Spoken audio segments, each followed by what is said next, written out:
Cette semaine, direction Hutzel en Autriche, à la rencontre d'Éric Deguille, l'un des meilleurs kayakistes extrêmes au monde. Il a fait le déplacement depuis les Pyrénées pour en découdre sur les rapides de l'Adidas Cycline. Là c'est du maté. En gros c'est une bonne pelouse argentine. Et plein d'énergie. Élagueur de métier, Éric ne quitte la cime des arbres que pour sauter dans une rivière. Habitué des podiums et surtout des chutes d'eau vertigineuses, son bateau a toujours fait partie de lui. C'est la vérif, gilet, casque, jupon, les chaussures. J'ai touché un peu à toutes les pratiques qu'on peut avoir avec une pagaie. Et après plusieurs années en équipe de France en slalom, des ambitions aussi un peu olympiques, j'avais envie de me ressourcer sur quelque chose de pur. Et c'est vrai que ces courses extrêmes, elles étaient arrivées à point nommé. Donc j'ai foncé dans le truc et puis pour l'instant, ça marche pas trop mal. Et même très bien, Éric a été sacré 2 fois champion du monde de kayak extrême en 2011 et 2012. C'est parti quoi. La Cycline, c'est en fait 2 courses en une.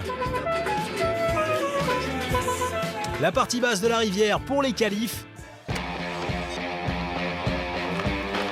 Et la partie haute, un peu plus tumultueuse pour les phases finales. Je vais avoir le temps d'aller jeter un peu la rivière, voir le checker du niveau d'eau et les passes de la qualif parce que j'avoue que j'ai pas repéré le bas. Je me suis surtout focalisé sur le parcours de finale.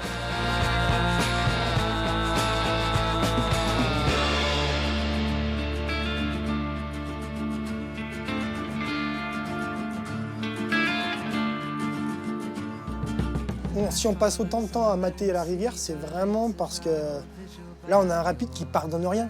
Si on veut aller vite, la moindre erreur, derrière, c'est le casse-tête chinois pour revenir dans ce qui est la ligne, entre guillemets. Donc effectivement, on prend des infos là où on peut les prendre. Donc on va chercher nos repères sur les cailloux, on va chercher nos repères sur le niveau d'eau. On regarde les autres naviguer, sachant qu'on connaît la navigation de chacun. Donc c'est des prises d'informations normales, quoi. À gauche en fait, il y a Val Van Aert qui est passé à droite. Ouais. Et Mika aussi. Ouais. Val est passé droit à droite, il a fait trou. Ouais. Et bon là je vais garder ma ligne pour la course. Mais on regarde quand même. Moi, je vais voir ça au warm-up et puis Carrément, puis voir le truc.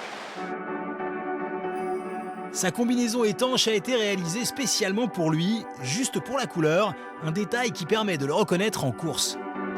Bon, et aujourd'hui, malheureusement, je vais devoir abandonner le casque rose, mon casque fétiche, pour le casque en bois, pour une raison de, soi-disant, norme sur la course. C'est assez bizarre, mais c'est comme ça. Donc aujourd'hui, le casque rose, je passe à Pinocchio.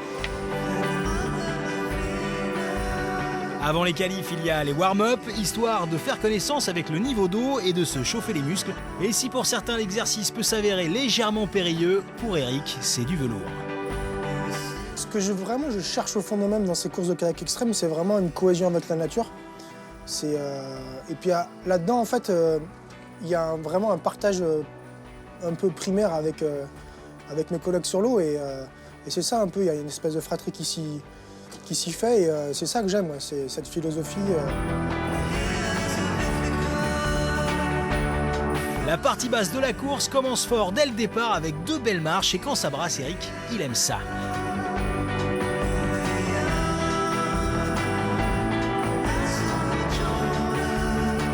Là où ça se corse, c'est juste après avec une longue portion de plat et là, c'est la condition physique qui fait la différence.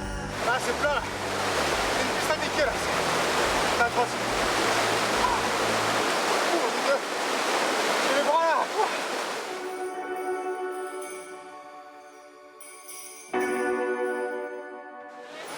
J'avais raison, ma petite erreur là, sur le premier saut m'a coûté une petite demi-seconde au moins. Donc là je suis 6. Ça fait 8e pour l'instant provisoire après la première manche. Mais c'est bon. Éric s'est donc qualifié haut la main pour les quarts de finale, mais la journée n'est pas finie. Il reste un warm-up sur la portion haute de la rivière et là, ça change tout.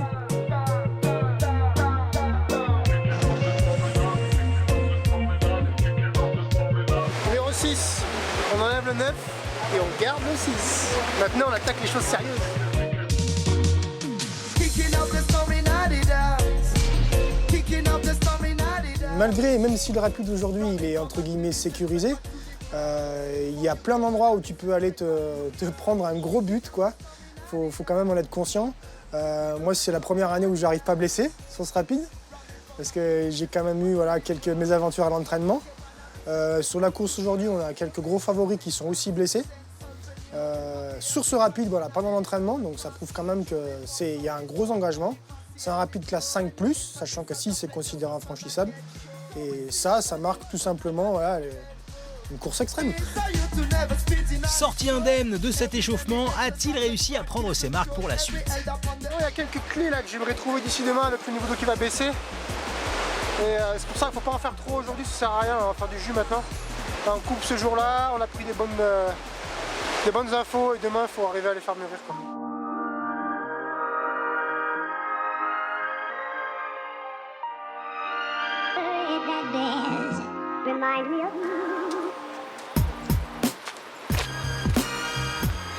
Ça y est, première journée finie, bien finie. Demain est un autre jour de finale, donc c'est demain que ça va, on verra si ça sera une bonne course ou pas. Vous avez bien noté, j'espère, la suite de la Cycline dans le kayak d'Éric Deguille, c'est la semaine prochaine dans Riding Zone.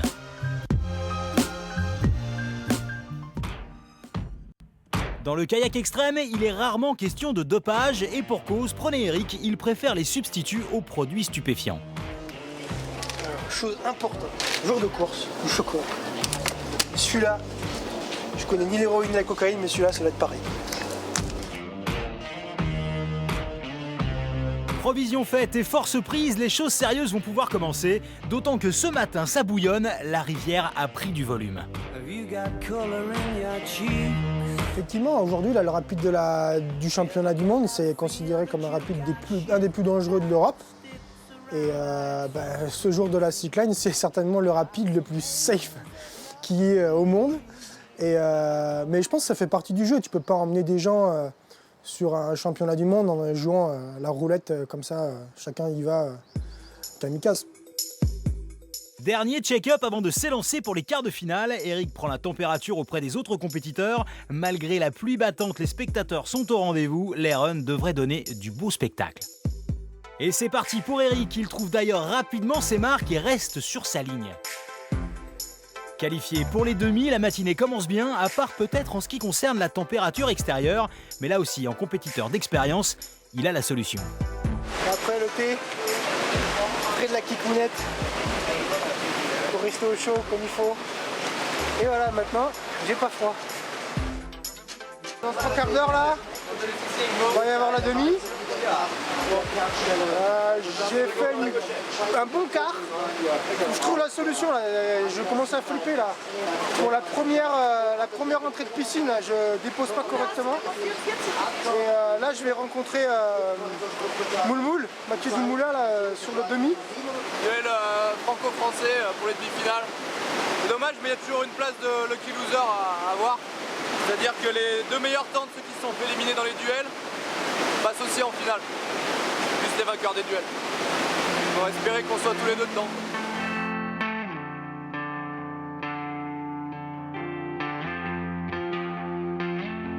Le niveau d'eau, c'est surtout sur ce rapide là, on va dire c'est la clé de la réussite. Qu'il faut vraiment. C'est pour ça qu'on passe aussi autant de temps sur la rivière, au bord de l'eau, parce qu'on cherche constamment à. Il y a une reconquête à chaque fois de chaque mouvement d'eau, et à chaque descente, ça change. Donc aujourd'hui, là, voilà, la rivière elle va prendre 10 cm, donc c'est des vagues qui sont 10 cm plus hautes, des passes qui vont changer parce que les cailloux sont recouverts ou pas. Donc il faut s'adapter et ça fait partie du jeu. La concentration est à son comble, la rivière peut changer de visage entre 2 sessions, et pour espérer grimper sur le podium, il ne faut plus commettre d'erreurs.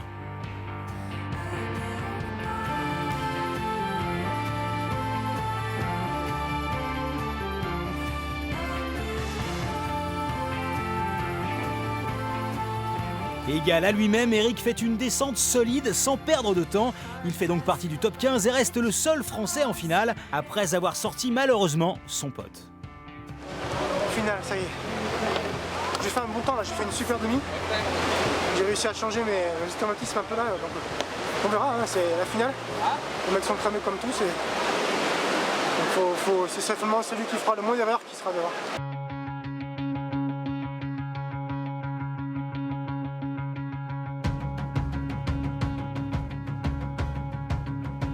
Eric va maintenant s'élancer pour sa dernière ligne, temps à battre, 56 secondes 56.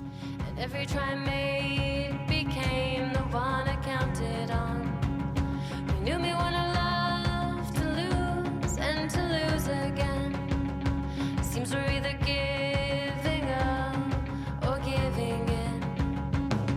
But ooh, you girls, you drive me crazy.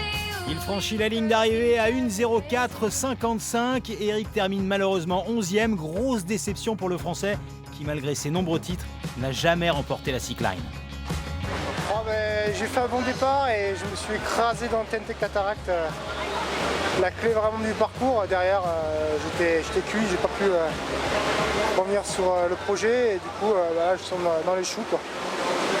Dans les choux, c'est un peu frustrant là. Faire tous ces kilomètres pour en arriver là, quoi.